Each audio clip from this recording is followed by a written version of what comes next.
Msikilizaji, tunazidi kusonga mbele na sehemu ya 9 ya simulizi yetu inaitwa Wivu.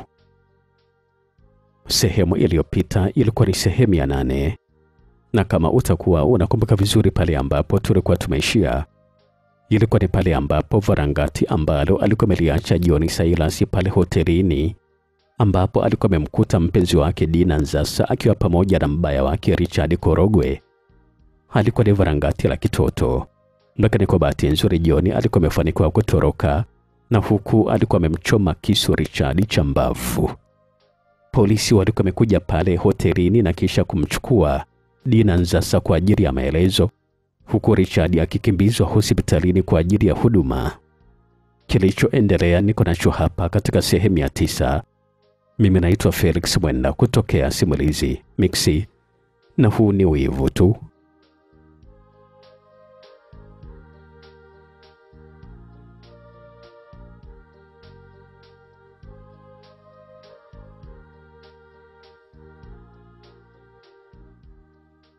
Mara baada ya kufanikiwa kutoroka pale katika hoteli ya Masai Shirdi, John alitumia hiyo nafasi kujipatia huduma ya kwanza mwenyewe kwa ajili ya kujizuia damu ambayo ilikuwa inamtoka usoni, kwa kuikandamiza kwa nguvu sehemu iliyokuwa na jeraha kwa kutumia leso hadi damu hiyo ilipoacha kutoka. Akajifuta baadhi ya sehemu ambazo zilikuwa zimeingia damu, na alifanikiwa kwa kiasi kidogo kuiondoa hiyo damu yote. Na kisha alivua saa yake ya mkononi pamoja na viatu ambavyo alikuwa navyo, na vyote akavitupa kwenye kichaka cha eneo la kichochoro ambacho alikuwepo. Mara baada ya kujiridhisha na hali ambayo alikuwa nayo, akajitokeza barabarani na kukodi taksi ambayo ilimrejesha tena hotelini kwake. Mara tu baada ya kuingia pale hotelini, muonekano ambao alikuwa nao ulimwogopesha mfanyakazi wa mapokezi ambaye alikuwa zamu. "Kaka, vipi tena?" Mfanyakazi huyo alikuwa anauliza pale swali, na huku alikuwa anaonyesha dhahiri kabisa kwamba alikuwa ameshtuka. "Nimevamiwa tu na wahuni." Alikuwa anazungumza pale John kwa kulalamika kumwelekezea mhudumu huyo. "Na ilikuwa ni wapi tena kaka?" "Ni maeneo tu ya huko mtaani. Walinivamia kwa nyuma, wamenipiga sana na kuninyang'anya pesa zote pamoja na vitu vingine." Alikuwa anazungumza pale John na kuzuga kuelekeza mkono wake upande hewa ambako alikuwa anazungumzia. Mfanyakazi wa hapa mapokezi alitazama miguu ya mteja wake na kumwona alikuwa hana hata viatu. "Wamekupora mpaka viatu?" Alikuwa anauliza pale swali kama vile viatu ndivyo vilikuwa ni vitu muhimu zaidi kwake.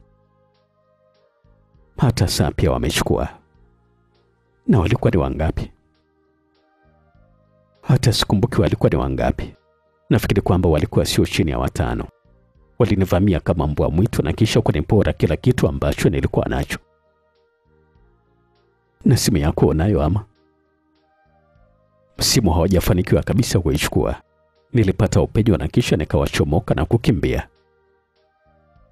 "Basi itabidi turipoti tukio hili polisi. Alafu iwaje sasa?" John alikuwa anauliza pale swali kwa mshangao.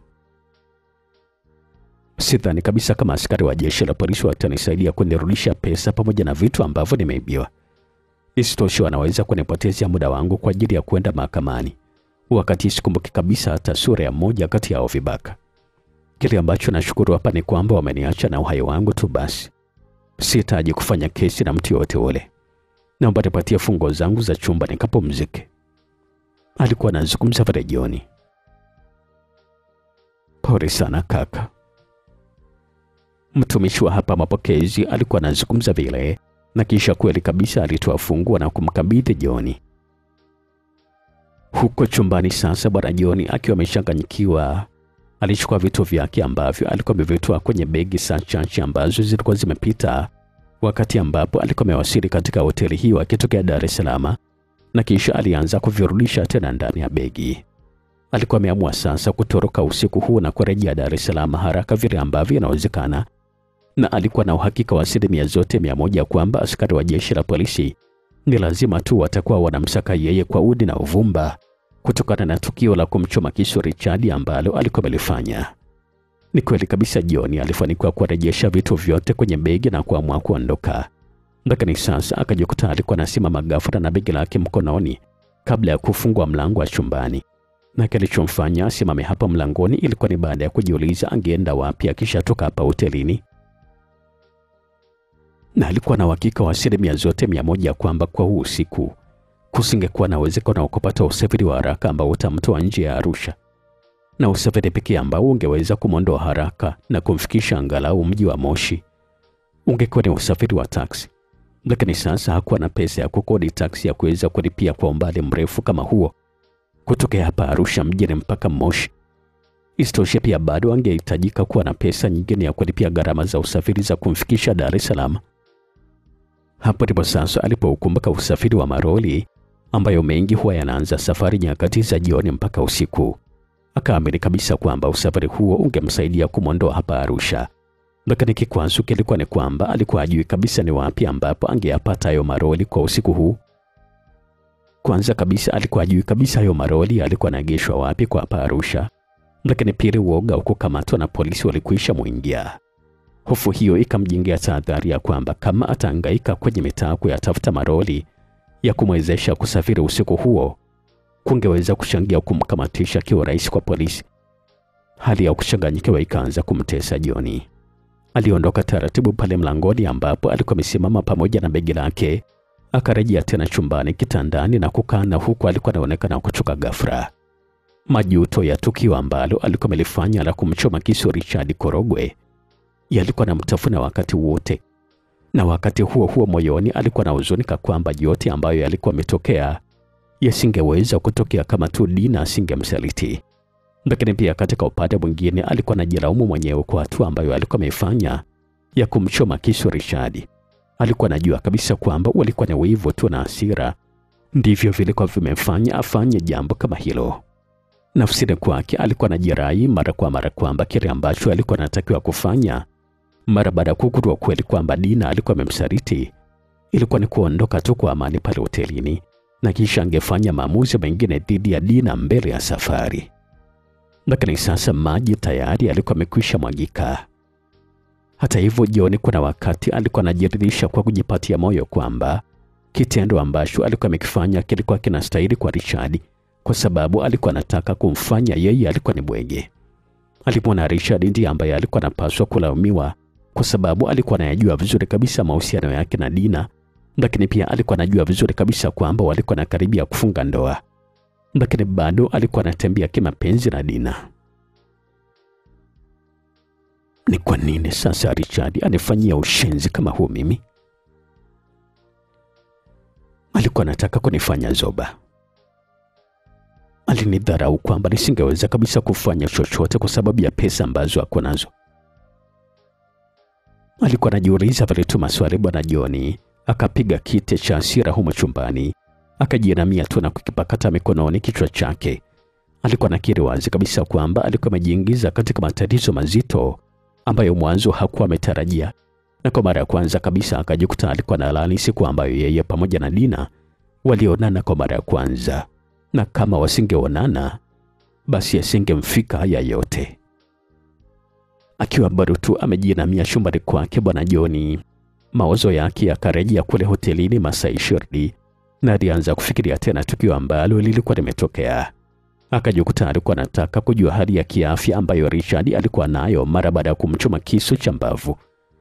Hofu ilikuwa imemtawala baada ya kitendo hicho, lakini alikuwa anajipatia matumaini kwamba kisu ambacho alikuwa ametumia kumchoma nacho Richard kilikuwa ni kisu cha mezani tu cha kulia chakula, na alikuwa anaamini kabisa hakikuwa na urefu mkubwa wa kuweza kuingia kwenye mwili wa binadamu na kuleta madhara ya kutishia uhai wa mtu. Kwa sasa alikuwa anaamini kabisa kwamba kisu hicho hakitakuwa kimemsababisha madhara makubwa sana Richard. Na sidhani kabisa kama anaweza kafa. Alikuwa anawaza pale tu bwana John. Wazo hilo likamfanya anyanyue juu uso wake na kisha kufumba macho. Akasali kimya kimya kwamba yasitokee maafa kama hayo.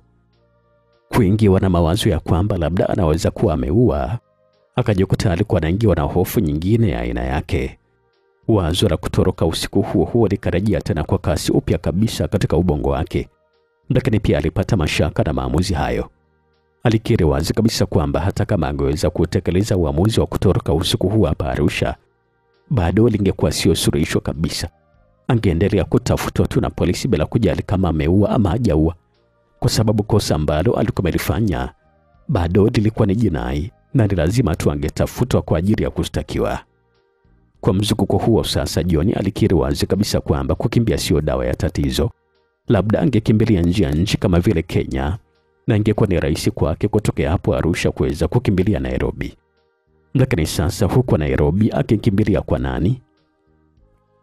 Kwanza kabisa katika maisha yake alikuwa hajawahi kabisa hata kulikanyaga jiji la Nairobi. Lakini pili, hakuwa anamjua mtu yoyote ambaye alikuwa anaishi huko Nairobi. Lakini pia tatizo jingine ambalo alikuwa analiona mbele yake ilikuwa ni familia ambayo alikuwa ameingia nayo katika ugomvi. Familia ya mzee Kennedy Korogwe. Familia tajiri ambayo ilikuwa na uwezo wa kuapa kupania kumtafuta na wakampata sehemu yoyote ile. Ilikuwa ni familia ambayo ilikuwa na nyenzo zote za uwezeshaji wa kurahisisha kutafuta kwake popote pale ambapo atakuwa amekimbilia mpaka apatikane. Ilikuwa ni familia ambayo kwao dunia ni kama kijiji tu pindi pale ambapo akianza msako wa kumtafuta. Kwa sasa alikuwa anajiona kabisa kwamba hata kama angekimbilia maeneo ya Alaska, Marekani ama Australia, ambako ni mbali kabisa kwa kutokea ukanda huu wa Afrika Mashariki, bado tu angekamatwa. Hapo paka mvunja nguvu. Akakiri kabisa kwamba hakuna popote ambapo anaweza kukimbilia. Kukiri huko sasa kwamba hakuna popote ambapo anaweza kukimbilia, John akafikiria kwamba ajipeleke mwenyewe kituo cha polisi. Aliona kwamba huo uamuzi ndio utakuwa ni wa busara. Angejipeleka mwenyewe, angelieleza tukio zima jinsi ambavyo lilikuwa, na angeeleza pia mahusiano yake ya kimapenzi kati yake na Dina Nzasa na wote ambao walikuwa wanajihusisha na Dina kwa njia moja ama nyingine, na angemtaja Mohamed Hussein kwamba ndio chachu ya kuyajua hayo yote. Akauafiki uamuzi wake wa kujipeleka mwenyewe kituo cha polisi, kwa kuamini kabisa kwamba hata kama kuna kesi haitakuwa ni nzito kuliko angekamatwa mwenyewe.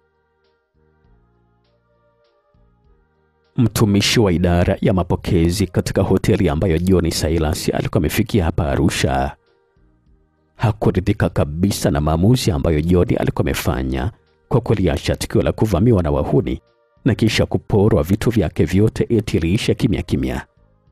Matukio ya namna kama hiyo ilishawahi kutokea siku za nyuma kwa wateja wao ambao walidai kama ambavyo alikuwa amesema John kwamba matukio ambayo yaliwakuta yasiripotiwe polisi kwa ajili ya kukata usumbufu. Mwanzo walikuwa wanazikubali hoja za namna kama hiyo ambazo zilikuwa zinatolewa na wageni wao hapa hotelini. Lakini sasa matukio yake hoteli hiyo ikaingia lawamani kwamba ni hoteli ambayo ilikuwa inashirikiana na vijana wa kihuni kuwaibia wateja wa hiyo hoteli, hatimaye biashara yao kusuasua. Lakini baada ya kuathirika kibiashara kutokana na sifa mbaya ambayo ilikuwa imewakuta, utawala wa hoteli hiyo ulichukua hatua za makusudi kabisa kurudisha heshima ya hoteli kwa kujiweka karibu na polisi kwa matukio yote ya kiarifu ambayo yangewatokea wateja wao. Lakini licha ya kujiweka karibu na polisi, wanatakiwa kutoa taarifa kwa uongozi wa hiyo hoteli pindi tu pale ambapo linatokea tukio la kiarifu kwa mteja wao. Waraka huo ulisisitiza kwamba mteja yeyote atakayeshindwa kufanya hivyo, hatua za kisheria zitachukuliwa dhidi yake. Sheria hiyo mpya ndio ambayo ilikuwa inamlazimisha huyo mtumishi wa mapokezi kutokulipuuza kabisa tukio la vibaka kuvamia John eti liisha kimya kimya tu. Alikwenda kuliripoti kwa meneja wake wa zamu usiku ule ule. Na anaitwa nani huyo mteja? Meneja wa zamu wa hoteli hii alikuwa anamuuliza pale swali mtumishi wake mara baada ya kupokea taarifa hizo. Anaitwa John Silas. Anatokea Dar es Salaam na aliwasili jioni ya leo. Amechukua chumba nambari 112 na katika fomu ya maelezo amejaza kukaa kwa siku moja tu. Maelezo yake yanasema kwamba ni mwajiriwa wa cheo cha karani wa store na anatarajia kurejea Dar es Salaam mara baada ya kuondoka hapa Arusha. Na alikuwa anaelekea wapi wakati alipotoka kabla ya kuvamiwa na vibaka? Yeye alikuja tu kuacha funguo mapokezi na kusema kwamba anatoka mara moja. Hakusema kabisa ni wapi ambapo anaelekea, na sikumuuliza ni wapi ambapo anakwenda. Aliporejea ndipo sasa akanieleza kwamba alikuwa amevamiwa na vibaka. Na ulimuuliza ni wapi ambapo alivamiwa na hao vibaka? Amesema tu kwamba amevamiwa na vibaka katika maeneo ya katikati ya mji. Hakunitajia kabisa sehemu rasmi ni wapi. Lakini pia tatizo ni kwamba hakuonyesha kabisa kutaka kulizungumzia sana tukio hilo. Hata sio ni kwa sababu gani. Hata nilipomshauri kwamba turipoti tukio hilo, jeshi la polisi alikataa. Basi inabidi tuwapatie taarifa askari wa jeshi la polisi. Wao ndio wataamua kama waje kumhoji ama waliache tu tukio hilo kama ambavyo mhusika ametaka liachwe. Huwezi kujua kabisa matukio ya namna hii yana athari gani baadaye. Je, kama ni jambazi ametoka kufanya uhalifu na kupata misukosuko na kisha anakuja hapa kusikizia kwamba vibaka ndio amemvamia, je? Kwa hili swala lazima tu tuliripoti polisi. Wao ndio watajua ni kitu gani ambacho atafanya. Alikuwa anazungumza vile huyu meneja wa hoteli muda mfupi uliofuata madai yaliyotolewa na John Cyrus ya kuvamiwa na vibaka. Meneja wa zamu wa hoteli hii aliyaripoti rasmi kabisa kituoni kwa jeshi la polisi. Katika upande wake, bidada Dina Nzasa akiwa kituo cha polisi cha mkoa wa Arusha alifanyiwa mahojiano na Kachero Musa kuhusu tukio ambalo lilikuwa limetokea katika hoteli ya Masaa 20 kabla hajaruhusiwa kuondoka. Alikiri wazi kabisa kwamba alikuwa anamjua John Cyrus na akaelezea kwamba alikuwa ni mchumba wake, lakini pia alikiri kwamba kitendo ambacho kilikuwa kimefanywa na John kilikuwa kimetokana na wivu wa kumtuhumu kwamba alikuwa anatembea na Richard Korogwe. Na ni kweli kabisa wanatembea na Richard, si ndio? Kachero Musa ambaye alikuwa anamuuliza Dina alikuwa anamuuliza vile swali. Siwezi kujibu swali hilo afande. Alikuwa anajibu vile Dina. Musa agajuko na kichwani kwa kutumia kalamu ambayo alikuwa ameshikilia. Na John alikuja Arusha kwa ajili ya shughuli gani? Mimi sijui. Ujio wake ulikuwa na ujua? Sikuwa na ujua. Nilimuona tu alikuwa anaingia ghafla hotelini. Alikuwa anajua kwamba uko Arusha, si ndio? Ndio, alikuwa anajua. Isitoshe nilimuaga kabisa. Na alikuwa anajua kwamba utafikia katika hoteli ya Masaa 20. Mwanzo hakuwa anajua kabisa ningefikia hoteli gani, kwa sababu hata mwenyewe nilikuwa sijui kabisa ningefikia kwenye hoteli gani. Lakini mara baada ya kuwasili hapa Arusha ndipo sasa nikawasiliana naye kwa simu na nikamweleza wazi kabisa kwamba nimefikia kwenye hoteli ya Masaa 20. Na wanasema kwamba John anakutumu kwamba unatembea kimapenzi na Richard Korogwe. Ni mahusiano gani yaliyopo kati yako wewe pamoja na Richard Korogwe mpaka John afikirie kitu kama hicho? Ni kama tu nilivyozungumza mwanzo afande kwamba Richard ni bosi wangu. Hakuna chochote zaidi ya hilo. Na John alishawahi kuziweka wazi hisia za tuma hizo kwako? Kwa kipindi chote ambacho tuko na mahusiano, amekuwa na hisia hizo tu, na amekuwa anazungumza kwangu kwamba anahisi mimi natembea na Richard. Na una sababu yoyote ambayo wanaijua ya kumfanya awe na hizo hisia pengine? Ni kwa sababu Richard ndio nilianza kuwa naye na mahusiano ya kimapenzi kabla baadaye mahusiano yetu hayajavunjika. Kwa hilo ndilo ambalo linamfanya John asiwe na imani kabisa kwamba uhusiano wangu na Richard ulikufa. Lakini si anajua kwamba kwa sasa mko pamoja kikazi? Ndio anajua. Na kabla ya tukio hili kuliwahi kutokea tukio la wao kukutana na kutupiana maneno kwa ajili yako, ama hata kugombana kwa ajili yako na vitu kama hivyo? Sidhani kabisa afande, kwa sababu hakuna mtu yoyote kati yao ambaye alishawahi kunilalamikia. Na walisema kwamba John alipofika pale hotelini alikukuta ukiwa umekaa meza moja na Richard, si ndio? Ndio afande. Na alizungumza kitu gani mara baada ya kuwakuteni? Kabla ya kutukaribia pale mezani niliwahi kuinuka na kisha nikamfuata na tukazungumza pembeni. Alikueleza kitu gani mara baada ya kuwa naye? Tatizo alikuja kishari afande, kwa sababu aliponiona tu akadai kwamba alikuwa anahitaji kuondoka na mimi ili kusudi tuende kwenye hoteli ambayo amefikia yeye. Lakini mimi nikamkatalia. Na alikupatia sababu za kwa nini alikuwa amefanya maamuzi kama hayo? Alikuwa anasema tu kwamba kwa sababu mimi ni mchumba wake, na sio sababu amegundua kwamba una mahusiano ya kimapenzi na Richard Korogwe. Alikuwa anauliza pale swali ya afande Musa. Dina alikuwa kimya tu, hakutoa jibu. Na alikutajia hiyo hoteli ambayo alikuwa amefikia. Tulikosa kabisa kuelewa na afande kabla hata ya kunitajia hoteli yenyewe. Akataka kunichukua kwa nguvu. Ndipo sasa nilipoamua kukimbia, akaanza kunifukuza. Richard akamzuia, na matokeo yake ndiyo hayo ambayo ametokea. Na unaweza ukatabiri endapo kama hatorudi hotelini, ni wapi ambapo anaweza kuwepo muda huu pengine? Na kuuliza swali hilo kwa sababu hatutarajii kabisa kumkuta hotelini akiwa amejificha mara baada ya kufanya tukio kama hili, ingawaje bado hatujajua ni hoteli gani ambayo amefikia. Kusema kweli kabisa afande, mimi na mara yangu ya kwanza kabisa kuja hapa Arusha, na hajawahi kabisa kuniambia kama ana jamaa zake wote hapa Arusha. Picha yake unayo? Unamaanisha kwa kweli hotelini ambako nilikwama?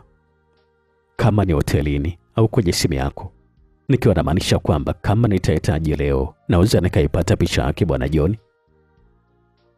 Huwa sina kawaida kabisa kutembea na picha yake afande, alikuwa anajibu pale Dina Nzasa. Mara baada ya hapo sasa afande Musa akaonekana kutoka na maswali zaidi ya kuoji, akalazimisha kuoji maswali mengine hapa na pale, lakini alikosa kabisa msaada wa kumsaidia kuweza kujua John angepatikana wapi muda huo. Richard amepelekwa kwenye hospitali gani afande? Kwa sababu anahitaji kwenda kumwona. Alikuwa anazungumza pale Dina mara baada ya kuhisi askari huyo hana maswali mengine zaidi. Bado sijajua atakuwa amepelekwa kwenye hospitali gani. Itabidi nifanye mawasiliano na wenzangu walioondoka naye ili kusudi tujue. Huenda tukaenda pamoja kwenye hiyo hospitali pia. Alikuwa anazungumza pale afande Musa. Askari huyo wa jeshi la polisi alimsindikiza Dina mpaka nje kabisa ya kituo cha polisi na akampeleka kwenye gari la polisi, akamwomba msubirie humo kwenye gari, na kisha Musa akarejea ndani ya kituo na kufanya mawasiliano ya simu na polisi ambao walikuwa wameongozana na Richard wakati wale ambapo alikuwa anapelekwa hospitali. Huku nje Dina Nzasa akiwa peke yake kwenye gari la polisi kwa takriban dakika zisizopungua 10. Alikuwa katika shinikizo ambalo kusema kweli kabisa lilikuwa linamchanganya. Tukio la kupigana kati ya Richard Korogwe pamoja na John Silas lilikuwa linamkosesha kabisa amani wakati wote, na kujikuta alikuwa anapata wakati mgumu sana wa kupata jibu mara baada ya kujiuliza ilikuwaje John akajua kwamba yeye na Richard walisafiri pamoja kwenye ndege.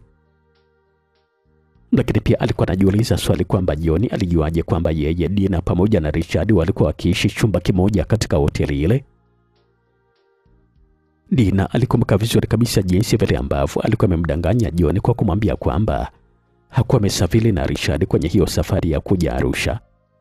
Na sasa akawa anajiuliza maswali kwamba ama mama yake mzazi ndiye ambaye alimweleza John kwamba yeye na Richard ndio walikuwa wamesafiri pamoja kuja Arusha kwa usafiri wa ndege. Swali hilo likayafanya mapigo yake ya moyo kwenda mbio mara baada ya kutambua kwamba kuna uwezekano mkubwa mama yake mzazi ndio alikuwa amemweleza John kuhusu ukweli huo. Dina akajikuta alikuwa anatamani kujitafuna vidole vyake mwenyewe mara baada ya kugundua kwamba alikuwa amefanya kosa kubwa sana kutomtahadharisha mama yake kuhusu siri hiyo. Ujio wa kurejea afande Musa hapo kwenye gari nje ndio ulimwondoa Dina katika jinamizi ambalo lilikuwa linamwadaba kichwani mara baada ya kustuliwa na mlango wa gari uliofunguliwa na kumwona Musa alikuwa anaingia na kukaa nyuma ya usukani. Wenzangu walioshiriki kumpeleka Richard hospitali wanasema kwamba Richard yuko chumba cha upasuaji, anafanywa upasuaji muda huu. Nafikiri kwamba swala la kwenda kumwona itakuwa ni mpaka kesho ambapo atakuwa ameshapelekwa katika wodi. Askari wa jeshi la polisi Musa alikuwa anazungumza vile na pale pale aliwasha gari. Nafikiri kwamba itakuwa ni vizuri kama ni kurudisha hotelini na kesho asubuhi nitakufuata kwa ajili ya kukupatia taarifa za hospitali. Na wanasemaje kuhusu hali yake afande? Dina alikuwa anauliza pale swali na huku alikuwa anajaribu kutuliza akili yake vizuri. Wanasema tu kwamba aliingizwa katika chumba cha upasuaji akiwa anazungumza. Kwa hivyo inaonyesha kwamba hayuko katika hali mbaya labda ambayo inahatarisha maisha yake. Naamini kabisa kwamba Mungu atamsaidia. Amen. Alikuwa anajibu vile afande Musa na kisha akaliondoa gari kuelekea huko hotelini ambako Dina pamoja na Richard walikuwa wamefikia. Kwa mara ya kwanza kabisa toka Dina amewasili hapa Arusha na kuyafurahia maisha ya kifahari kwa kunywa mivinyo mitamu, vyakula vya bei ghali vyenye ladha iliyokufanya ujisikie kulala katika chumba cha kifahari cha hoteli ambayo ina hadhi ya nyota 5. Dina kwa mara ya kwanza kabisa akajikuta alikuwa anaiangalia hoteli hiyo kwa mtazamo tofauti. Sasa hoteli hiyo vile ambavyo alikuwa anateremka kutokea kwenye gari la polisi, alikuwa anaiona kama ngome fulani ya kishetani.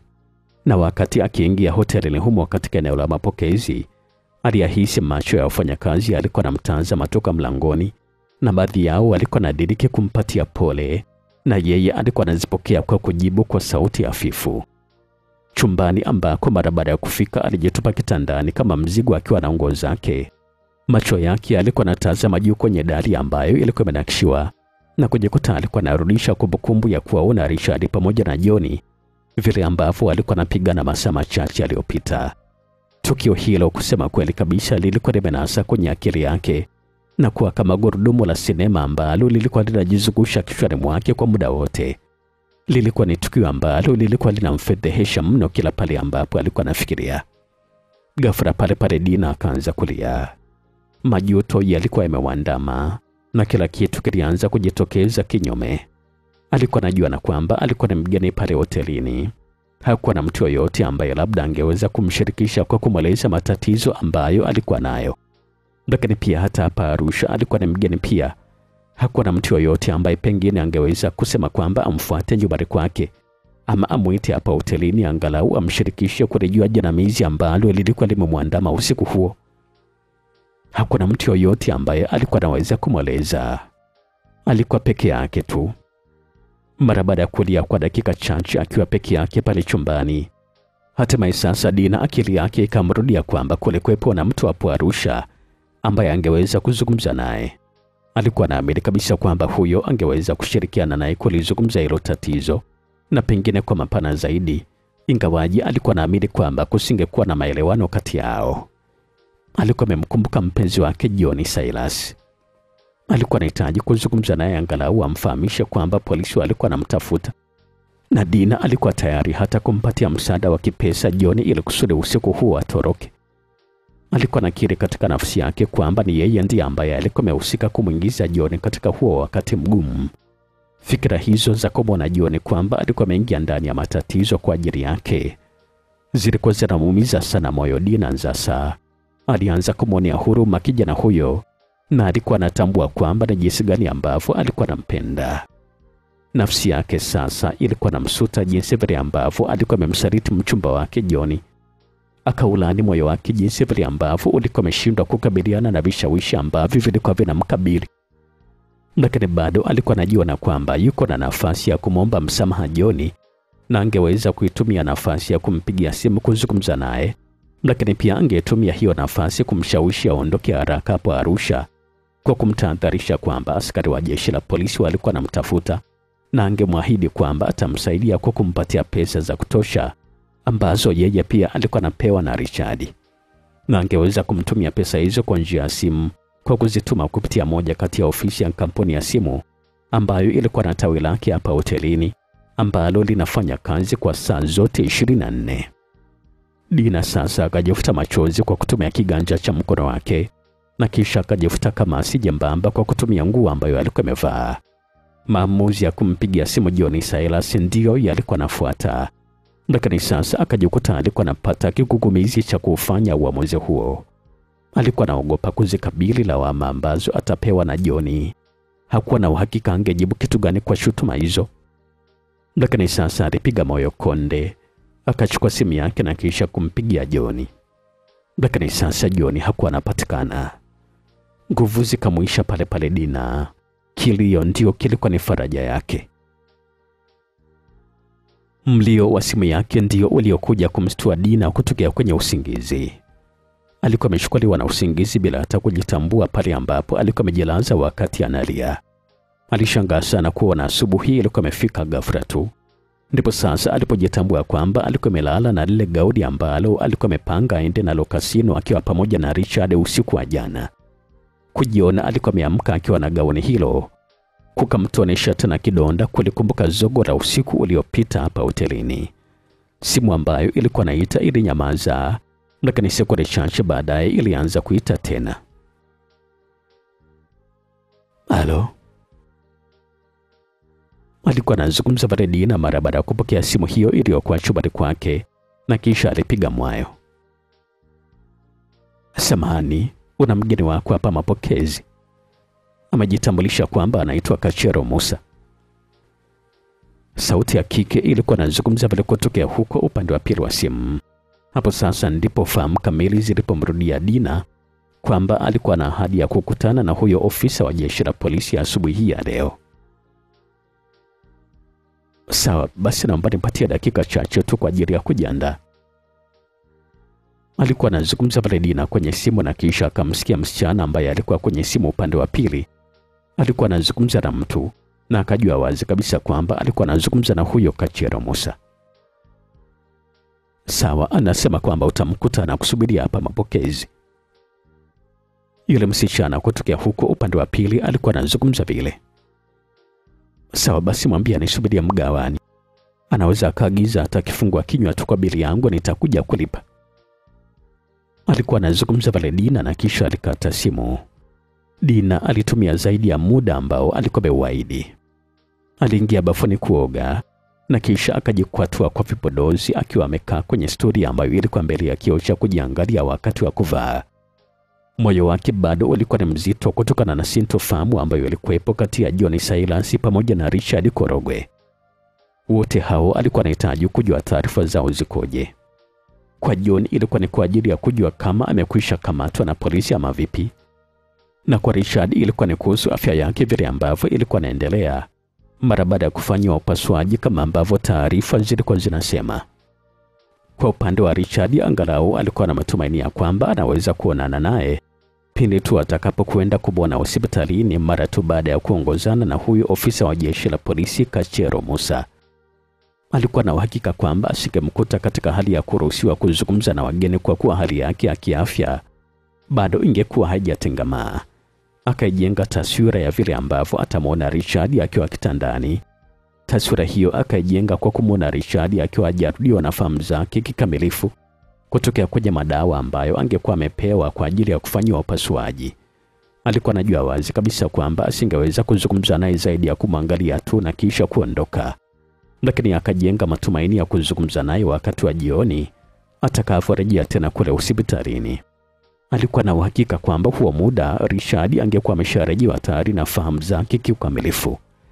Akapanga jioni atakapokuwa anarejea tena hospitalini, basi itamlazimu anunue maua pamoja na kadi ya kumtakia Richard uponaji wa haraka. Akaliona tatizo la Richard lilikuwa halimuumize sana kichwa. Dina alikiri wazi kabisa kwamba tatizo la John Silas ndilo ambalo lilikuwa linampatia wakati mgumu zaidi. Alikuwa anajiuliza maswali kwa muda huo wa asubuhi. John angekuwa wapi?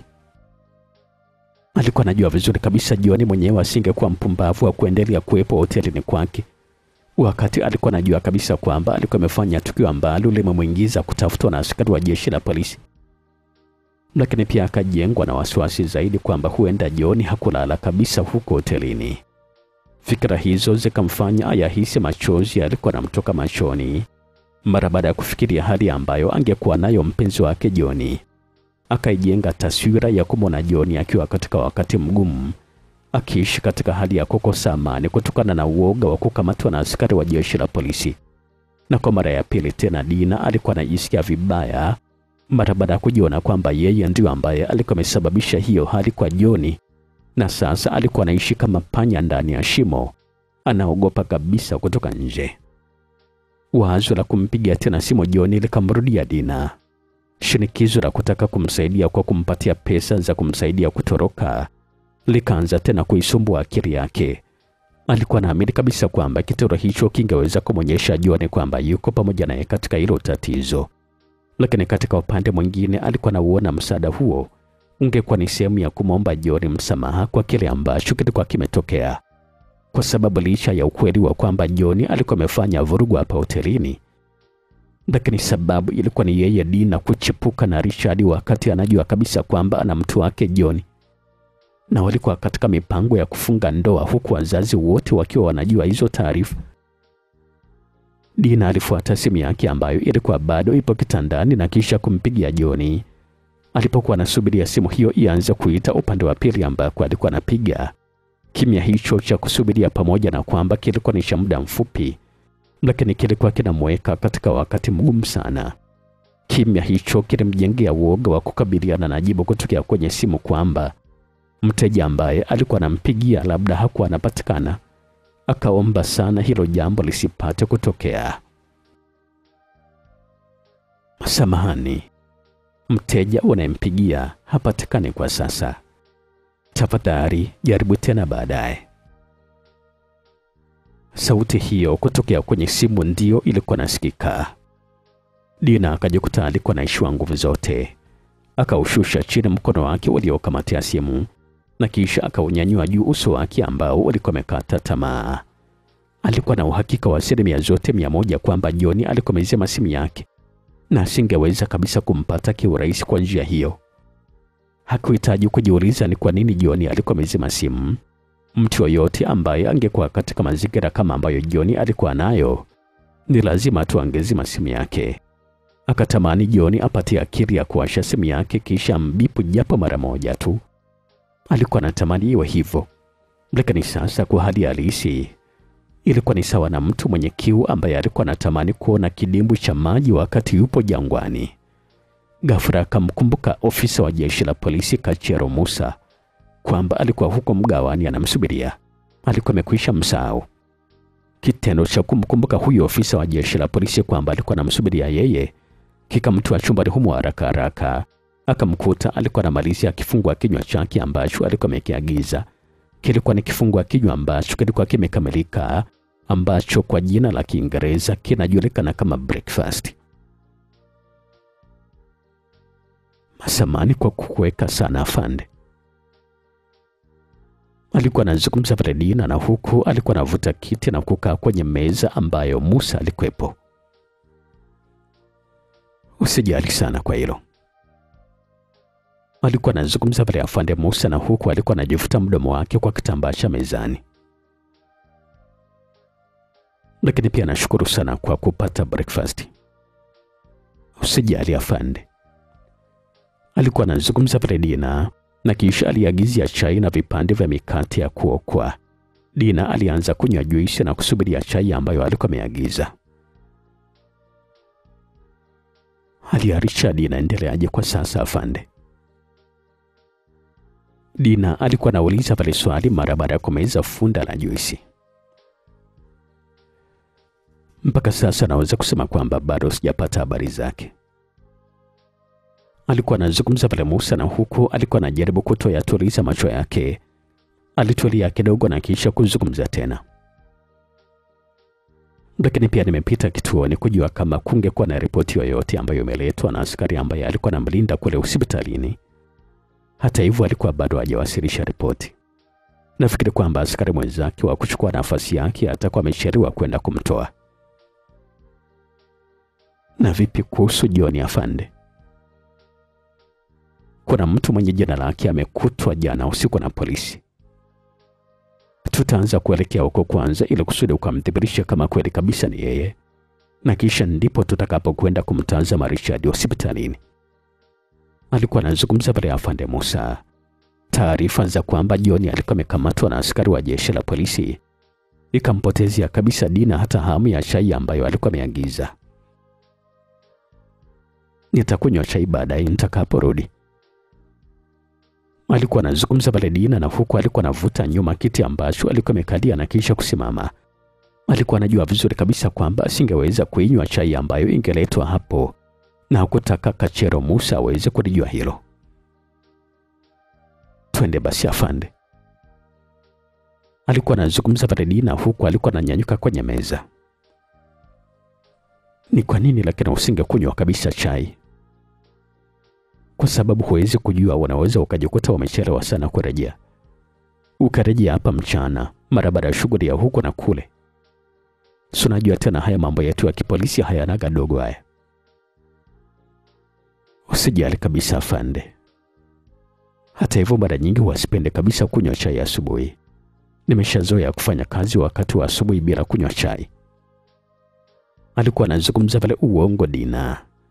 Afande Musa akataka kuzungumza jambo, lakini alisita mara baada ya kumwona Dina alikuwa amekwisha upachika mkoba wake begani na kisha alikuwa ameshatangulia kuondoka. Akaamua kuongozana naye. Wakapita kwa mtunzaji wa pesa ambako Dina alilipa gharama za kifungua kinywa ambacho afande Musa alikuwa amekunywa. Wakati wakiwa wameshatoka nje ya hoteli hii, Dina akajikuta alikuwa kwenye wakati mgumu sana kimawazo.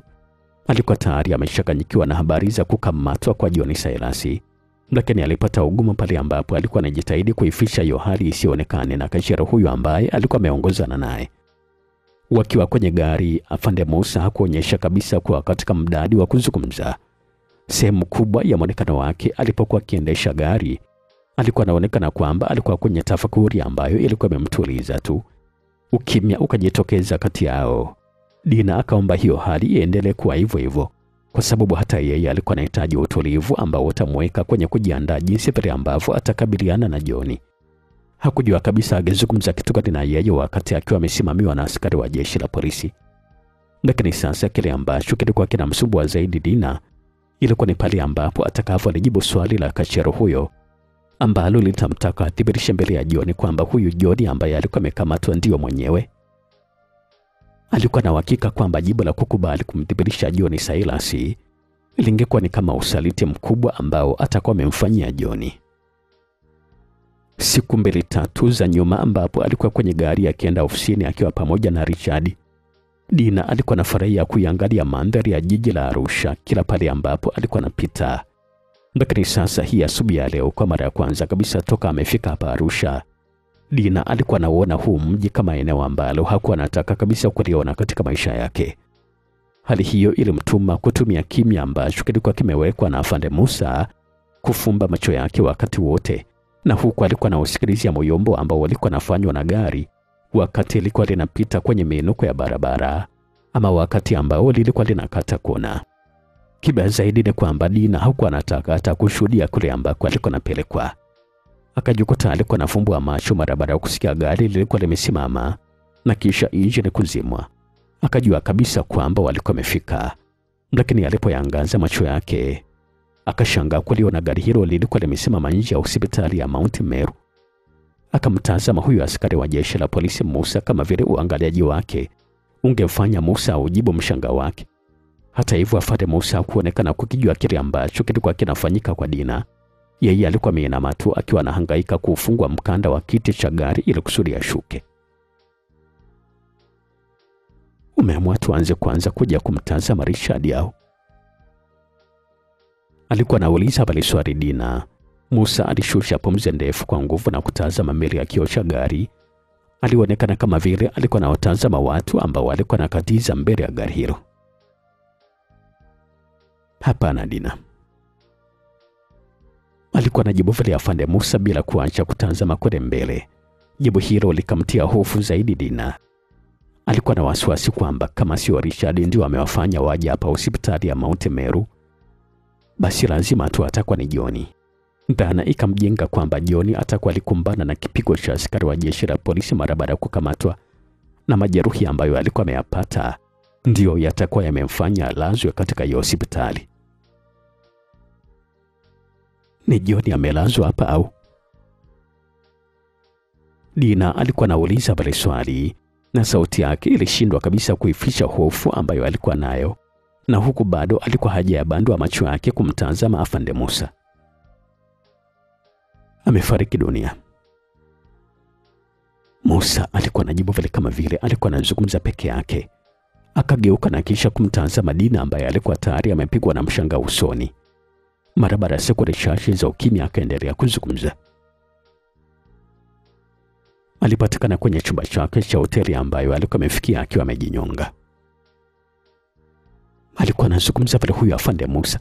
Shingo ya Dina Nzasa ililegea ghafla, msikilizaji. Mboni za macho yake zikajibinua kuelekea juu. Taarifa hiyo, msikilizaji, sio tu Dina imemstua, mpaka mimi Felix Wivu imenistua kweli kweli.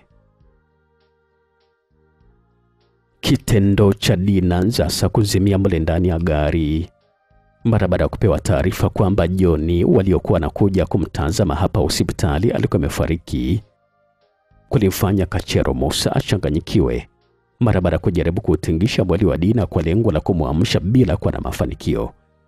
Akatambua wazi kabisa kwamba kulikuwa kunahitajika huduma ya hospitalini ili kusudi kuweza kukabiliana na hilo tatizo.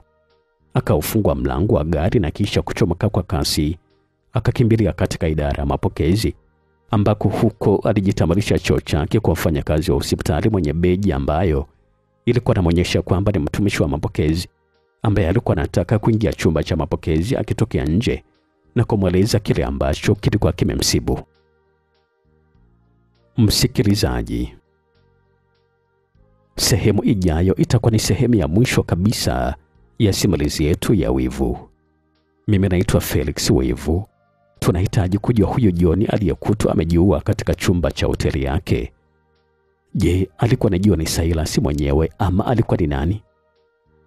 Na tunakumbuka vizuri kabisa mara ya mwisho John Silas alikuwa anawaza kwenda kujipeleka mwenyewe kituo cha polisi kwa ajili ya kujieleza kila kitu ambacho kilikuwa kimetokea. Sasa kama huyu John aliyekutwa amekufa alikuwa ni John Silas, itakuwaje? Sehemu ijayo itakuwa ni sehemu ya mwisho. Majibu ya maswali yote yatapatikana hapo.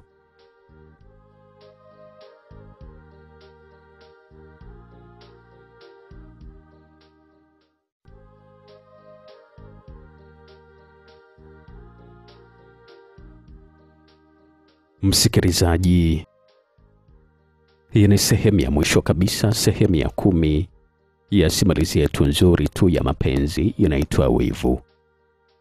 Sehemu iliyopita ilikuwa ni sehemu ya 9, na kama utakuwa unakumbuka vizuri pale ambapo tuliishia, ilikuwa ni pale ambapo wakati Dina Nzasa akiwa katika majuto makali ya kujiona kwamba yeye ndio sababu ya John Silas kuja Arusha na kumfanyia vurugu Richard Korogwe, na akiwa anaamini kabisa kwamba kama angetulia na mwanaume wake mmoja tu basi haya yote yasingetokea, na akiona kabisa kwamba umalaya wake ndio ilikuwa ni sababu ya haya yote kutokea.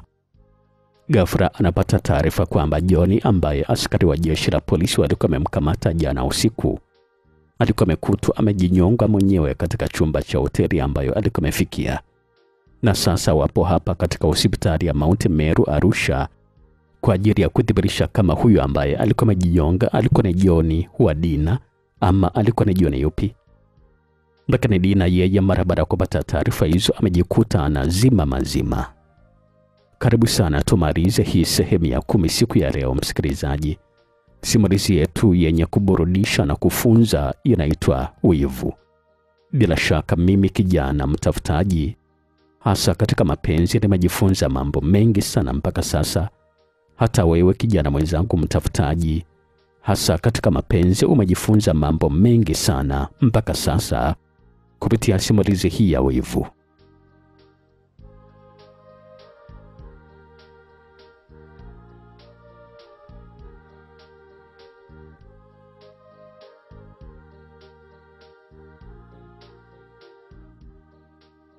Kitendo cha Dina Nzasa kupoteza fahamu zake mle ndani ya gari mara baada ya afande Musa kumjuza kwamba John ambaye walikuwa wamemkuta katika chumba chake cha hoteli alikuwa amefariki kulimfanya Kachero Musa achanganyikiwe mara baada ya kujaribu kuutingisha mwili wa Dina kwa lengo la kumwamsha bila kuwa na mafanikio. Akatambua wazi kabisa kwamba kulikuwa kunahitajika huduma ya hospitali ili kusudi kuweza kukabiliana na tatizo hilo. Akaufungua mlango wa gari na kisha kuchomoka kwa kasi. Alikuwa anakimbilia katika idara ya mapokezi ambako huko alijitambulisha cheo chake kwa mfanyakazi wa hospitali mwenye beji ambayo ilikuwa inaonyesha kwamba ni mtumishi wa mapokezi, ambaye alikuwa anataka kuingia katika hicho chumba cha mapokezi akitokea nje, na akamweleza kila kitu ambacho kilikuwa kimemsibu. Kwa sasa huyo dada yuko wapi? Yupo kwenye gari yako au? Mtumishi huyo hapa hospitali alikuwa anauliza pale swali kwa utulivu, kama vile tatizo ambalo alikuwa ameambiwa halikuwa linahitaji huduma ya dharura vile. Ndio, yuko kwenye gari yangu hapo nje. Afande Musa alikuwa anazungumza vile akionekana wazi kabisa kwamba alikuwa amekosa utulivu. Sawa basi, subiri kidogo na kutafutia watu kwa ajili ya kwenda kumchukua. Mfanyakazi huyu wa mapokezi alikuwa anazungumza vile, akaanza kurejea kule ambako alikuwa ametoka, lakini kabla hajachanganya hatua zake, akatokea mtu pale pale. Mtu huyu akamfanya asimame. Walianza kusalimiana pale, na hicho kitendo kiliwachukua takriban dakika moja nzima. Yaani ilikuwa ni kama vile hakuwa na jambo lolote la dharura ambalo alikuwa anatakiwa huyo mtumishi wa hospitali alishughulikie. Kitendo hicho kusema kweli kabisa kilimkera sana Afande Musa. Hasira iliyompanda kichwani ikamsukuma kutaka kumfokea huyo mtumishi wa hospitali. Lakini kabla hajafanya hivyo, akatokea mhudumu wa wagonjwa ambaye ni mwanamke, akaitwa na yule mtumishi. Omba msaada wa wenzako ili kusudi mfuatane na huyu bwana hapa. Ana mgonjwa wake yupo kwenye gari yake amezidiwa, anasema. Alikuwa anazungumza vile yule mtumishi wa mapokezi. Kitendo hicho kikamfanya Kachero Musa azishushe hasira zake sasa. Utafuatana na huyu dada hapa kwenda kumchukua huyo mgonjwa. Mtumishi wa mapokezi alikuwa anazungumza pale kumwelekezea Afande Musa, na kisha aliendelea tu kuzungumza na mtu wake na kuonekana kwamba alikuwa ameshalimaliza ile tatizo. Muuguzi wa kike pamoja na wa kiume walisukuma kitanda cha magurudumu mpaka kwenye gari ambalo alikuwa amekuja nalo Afande Musa. Wakamtoa Dina sasa na kisha kumpakia kwenye kitanda, wakamwaisha kwenye chumba cha daktari, huku Afande Musa alikuwa anafuata nyuma yao. Bidada Dina alihifadhiwa katika chumba maalum mpaka pale ambapo aliporejewa na fahamu zake. Alirejewa na fahamu zake akiwa peke yake mara baada ya muuguzi wa kike ambaye alikuwa anamtazama kuwa ametoka mara moja nje. Dina hakutambua kabisa hapo alikuwa wapi, lakini alihisi wazi kabisa kwamba kama vile yuko hospitali. Alifumba macho yake kujaribu kuvuta kumbukumbu ya kutaka kujua ilikuwaje amekuwa hapa. Harufu ya madawa ya binadamu ikamhakikisha wazi kabisa kwamba alikuwa hospitali, lakini bado alikuwa hajaelewa kabisa alifika vipi hapa. Akavuta tena kumbukumbu zake kutaka kujua mara ya mwisho alikuwa wapi kabla ya kufika hapa. Akaikumbuka hoteli ya Masai Shirdi. Kuikumbuka hoteli hiyo ilikuwa ni kama vile imemfungulia rejesho la kumbukumbu ambazo zilikuwa zimepotea. Akaanza kukumbuka tukio moja baada ya jingine. Amefariki. Hatimaye sasa Dina akaikumbuka vizuri kabisa hiyo kauli ya mwisho ya Afande Musa ambaye alikuwa na mara ya mwisho kwenye gari wakimzungumzia jioni. Ghafla muuguzi akaingia. Umeamka? Alikuwa anauliza pale swali muuguzi, na huku alikuwa anaonyesha tabasamu dogo, na alikuwa amesimama kando ya kitanda ambacho alikuwa amelalia Dina. Dina hakujibu kitu. Alikuwa kimya tu.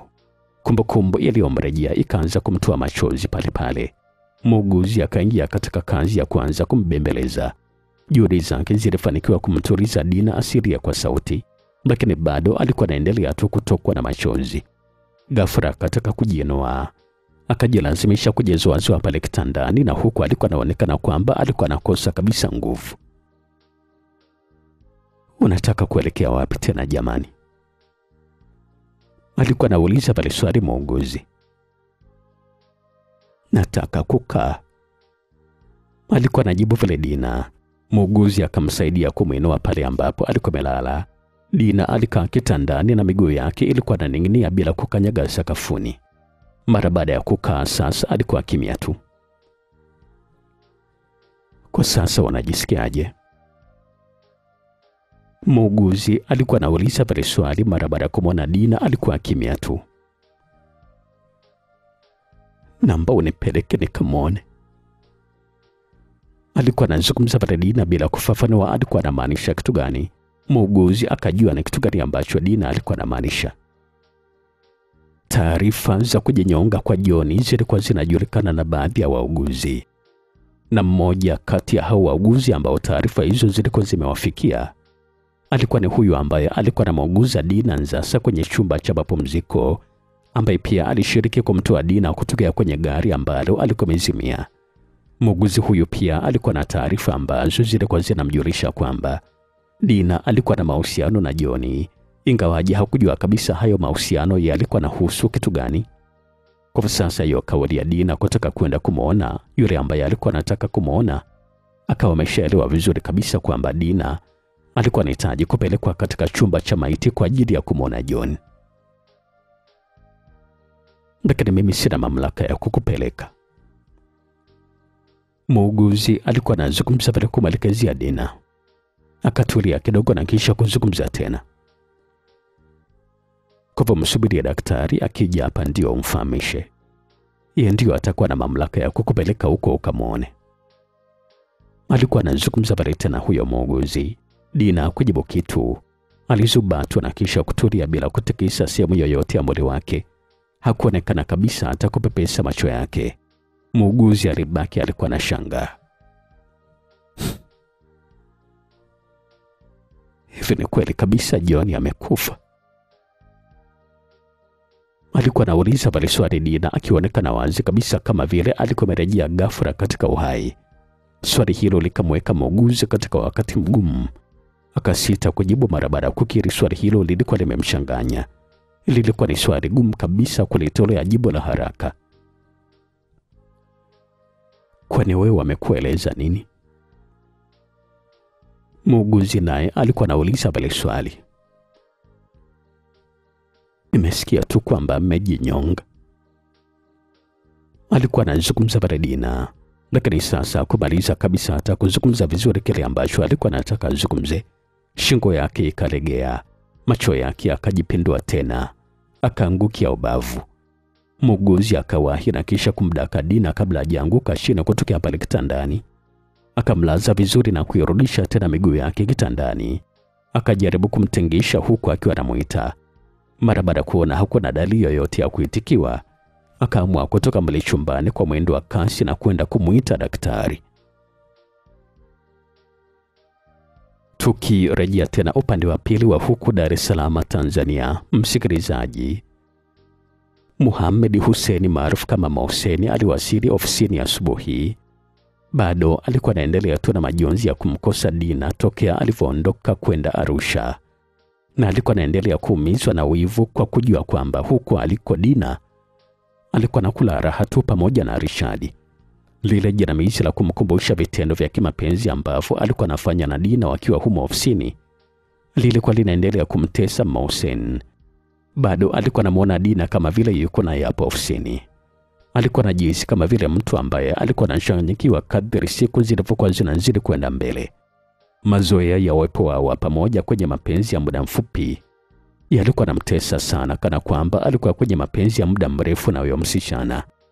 Pamoja na kwamba alikuwa katika hali kama hiyo, lakini pia kila pale ambapo alikuwa anamfikiria Dina, ndivyo alivyokuwa anajilaumu kwa hatua ambayo alikuwa ameichukua, hatua ya kumfuata John Silas na kumbwagia mambo ambayo alikuwa nakiri wazi kabisa kwamba hayakuwa yanapaswa kujulikana na John kupitia kwake. Tukio hilo lilikuwa linamkosesha sana amani katika moyo wake.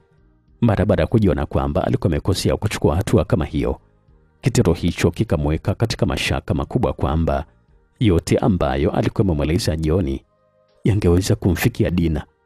Na uwezekano wa John kwenda kumweleza Dina na kisha kulitaja jina lake kwamba yeye ndiye ambaye alikuwa amemweleza hayo yote, alikuwa nauona uko wazi kabisa. Fikra hizo sasa zikawa ni eneo jipya kabisa ambalo lilikuwa linamfanya Mohsen anakosa kabisa amani kwa muda wote. Hasa pale ambapo alipokuwa anajua na kwamba angeonekana mshamba wa mapenzi na alikuwa ni mwanaume mbea pia. Hofu hiyo ilimtia katika kiwingu kizito sana. Ilikuwa ni hofu ambayo ilimuingizia majuto na kukiri kwamba huo upuuzi ambao alikuwa ameufanya kwa sababu ya wivu tu akijinga. Fikra hizo za kukiri huo ujinga wake zilimweka katika wakati mgumu. Walikuwa na ugumu ambao ulimjengea uhakika wa kuja kumgharimu kwa gharama kubwa siku chache zijazo. Kwanza kabisa, Mohsen alikuwa na uhakika wa kumpoteza Dina kama mpenzi wake ambaye tayari alikuwa ameshajikita katika moyo wake.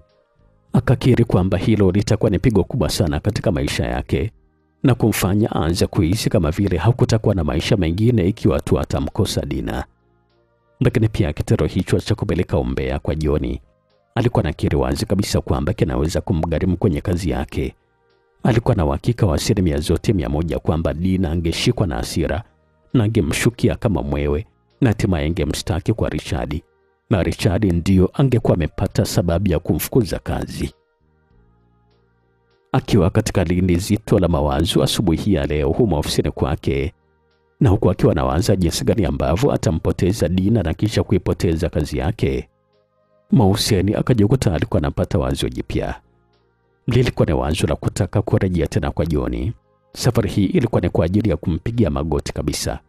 Alikuwa anapanga kwenda kwa John kumsihi na kumrai asije akamtaja kwa Dina kwamba yeye ndiye ambaye alikuwa amezungumza maneno hayo yote, na hiyo ndio alikuwa anaiona kwamba ni njia pekee ya kuweza kumwokoa asikumbane na hizo adhabu zote mbili. Adhabu ya kwanza ni kuachwa na mrembo Dina. Adhabu ya pili ni kufukuzwa kabisa kazi. Kwa sasa Mohsen alipanga muda wa kumfuata John kazini kwake. Akaona itakuwa ni vizuri kuitumia nafasi ya ruhusa ya mchana ambayo inatumika kwa ajili ya wafanyakazi kwenda kula, yeye aitumia kwenda kumwona John. Akajiandaa vizuri kabisa kujipanga namna gani ya kumkabili kwa mara nyingine ya pili.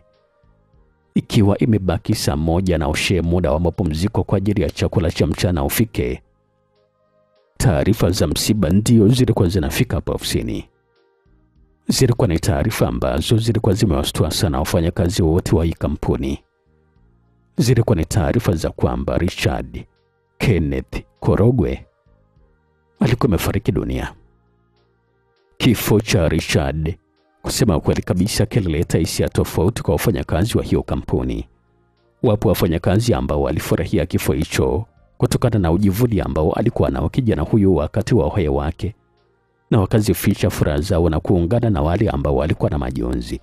Lakini pia wapo wafanyakazi ambao walikuwa wameguswa na kifo hicho kwa kukiri wazi kabisa kwamba walikuwa wamempoteza mtu ambaye walikuwa wanamjua, ambaye ni mfanyakazi mwenzao, na huzuni ziliwagusa zaidi kwa kumwona Richard alikuwa amefariki akiwa bado mdogo sana. Mohsen yeye alifurahia sana kwa kifo cha Richard kwa sababu alishakuwa adui yake tayari. Akakichukulia kifo hicho kitakuwa kimeondoka na moja ya adhabu zake mbili ambazo alikuwa anafikiria. Ilikuwa ni adhabu ya kufukuzwa kazi na Richard. Pamoja na kufurahia kifo hicho kwa upande huo, lakini upande wa pili ndio ulikuwa namfurahisha zaidi Mohsen. Kifo cha Richard sasa ndio kingemwezesha kulifaidi penzi la Dina, na tena kwa wakati mwafaka. Na ili kuliwezesha hilo, alikuwa anatakiwa kumkabili John hata kama ni kwa kutumia vitisho, na kuhakikisha kwamba hathubutu kabisa kumwambia Dina kwamba yeye ndio alikuwa ameupeleka ule umbea siku chache zilizopita. Taarifa endelevu kuhusu kifo cha Richard zilikuwa zinaendelea kuwasili kwa namna tofauti hapa kazini. Taarifa nyingine zikaletwa kwamba mzee Ken pamoja na mamake na Richard walikuwa naondoka kwa usafiri wa ndege kuelekea Arusha asubuhi hiyo. Baadaye zikaja taarifa za kipolisi kwamba Richard aliuawa kwa kupigwa kisu kwenye ugomvi ambao unasemekana kwamba ulitokana na wivu wa mapenzi wa kumgombania mwanamke, lakini hazikumtaja huyo mwanamke mwenyewe alikuwa ni nani.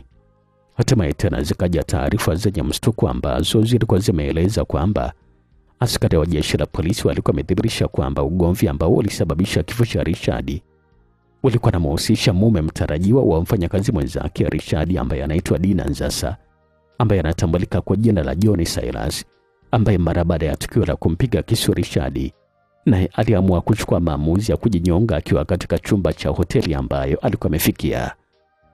Inasemekana kwamba John Silas kabla hajajinyonga aliacha barua ambayo ilikuwa na maelezo yake, na polisi wamethibitisha hilo kwa kusema kwamba wanamtafuta mtu mmoja ambaye ametajwa katika barua hiyo kwamba ndio anaaminika ni chanzo cha ugomvi wote. Polisi imekataa kulitaja jina la mtumiwa huyo kwa sababu za kiusalama. Taarifa hizo sasa hazikuwa ni taarifa njema kwa Mohamed Hussein. Kwanza kabisa kuamini kama kweli kabisa John alikuwa amekwenda Arusha, na moja kwa moja alitambua kwamba kilichompeleka John Arusha zilikuwa ni zile taarifa ambazo yeye ndiye alikuwa amempelekea. Na sasa aliwaza kwamba alikuwa na msala. Akajua wazi kabisa kwamba mambo yamekwisha kuharibika, na hofu yake ilikuwa ni barua ambayo ilikuwa imeachwa na John Silas ambayo iko mikononi mwa polisi sasa. Akawa na uhakika wa 100% kwamba askari wa jeshi la polisi ni lazima tu watakuwa wanamtafuta yeye, kwa kuamini kwamba hiyo barua itakuwa imelitaja jina lake. Mohsen akawa amechanganyikiwa. Akapata wazo la kutoroka kabla polisi hawajafika hapo ofisini kwa ajili ya kumkamata. Ni kweli kabisa alitoka ofisini kwake. Aliwaaga wafanyakazi wenzake ambao walikuwa wamekutana nao kwenye korido kwamba alikuwa anakwenda kula chakula cha mchana. Lakini kwani ilikuwa ni kweli kabisa alikuwa anakwenda kula chakula? Hapana msikilizaji. Mohsen alikuwa amekwenda mazima. Hakurudi tena kazini. Siku ya pili asubuhi, wakati wafanyakazi wakiwa kazini na wengine wakifuatilia mipango ya kuwasili kwa mwili wa Richard Korogwe, ambapo taarifa za mwanzo zilikuwa zinasema kwamba mwili wake ungewasili kwa ndege siku ambayo inafuata. Ilipofika alasiri ya siku hiyo, taarifa nyingine za msiba zikawasili. Alikuwa ni Mohsen. Taarifa hizo zilipokewa kama mchezo wa kuigiza ambao haukuwa unakubalika. Hakuwepo kabisa mtu ambaye alikuwa tayari kuziamini, hasa mara baada ya taarifa hizo kusema kwamba Mohamed Hussein alikutwa chumbani kwake na huku alikuwa amejinyonga na kuacha ujumbe mfupi kwenye barua ambayo ilikuwa imeandikwa, wivu umeniponza. Misa ya kumwombea marehemu John Silas ilifanyika katika kanisa Katoliki Kimara Baruti mara baada ya siku 40 kutokea alipozikwa kwenye makaburi ya Kimara. Mara baada hiyo misa, wafiwa walikwenda makaburini kwa ajili ya kupanda msalaba na kuweka mashada ya maua katika kaburi lake. Mmoja kati ya watu ambao waliweka mashada hayo alikuwa ni Dina Nzasa, ambaye mara baada ya kuweka maua alianza kujihisi hatia katika nafsi yake. Machozi alianza kumtoka na kilio cha kimya kimya kilifuata. Ikabidi apewe msaada wa kuondolewa pale na watu. Misa ya kuombea mwili wa Richard ilifanyika siku 4 toka misa ya John Silas ilipofanyika. Misa ya Richard Korogwe ilifanyika katika kanisa la Mtakatifu Peter huko Oyster Bay. Dina alihudhuria hiyo misa akiongozana na wazazi wake pia. Na wakati walipokuwa wanatoka kanisani ili kusudi kujiandaa kwenda katika makaburi ya Kinondoni, ambako ndiko alizikwa Richard kwa ajili ya kupanda msalaba pamoja na kuweka mashada, Dina akasikia alikuwa anaitwa. Ilikuwa ni sauti ya kiki ambayo ilikuwa imetoka nyuma yake ikimuita kwa jina lake. Alipogeuka akamwona Judy ambaye alikuwa ameandamana na kijana mmoja wa kiume. Judy, mambo? Alikuwa anazungumza pale Dina kisha kusimama. Ilikuwa ni mara yao ya pili kuonana toka walipoonana kwa mara ya mwisho ambapo walikuwa wamekutana katika msiba wa Richard.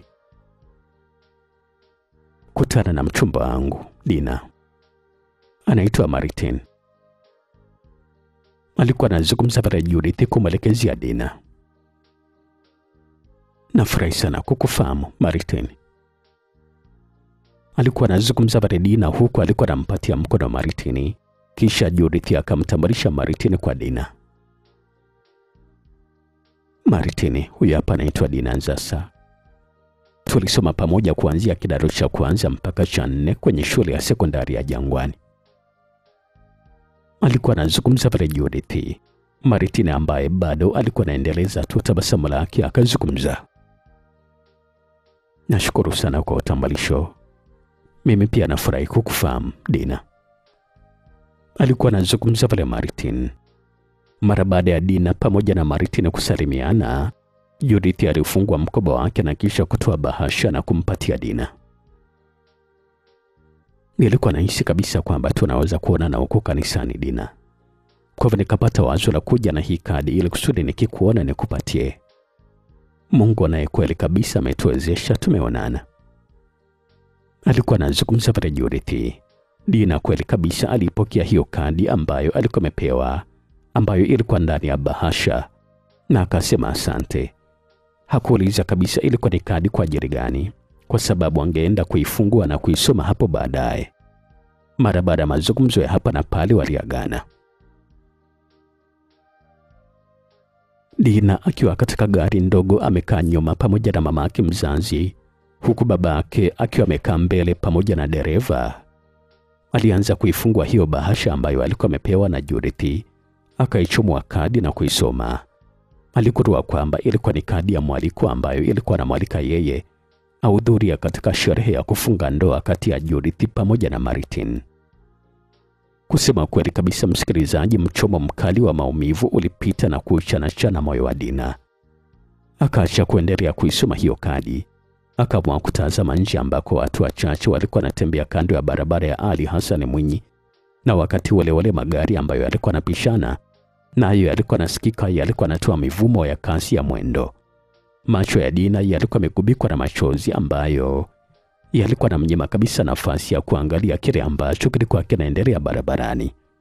Upepo ulikuwa unaingia kupitia dirisha ambalo lilikuwa upande ambao Dina alikuwa amekaa, na walikuwa wanapeperusha machozi na kuyasambaza kwenye ncha za macho yake, wakati gari ambalo alikuwemo lilikuwa katika mwendo. Dina akajifuta machozi ya upande mmoja wa jicho lake kwa kutumia kiganja cha mkono wake. Msikilizaji, katika cover ya simulizi yetu kama umeitazama, tulianza na rangi nyekundu ikimaanisha upendo, lakini tunamaliza na rangi nyeusi ikimaanisha mauti.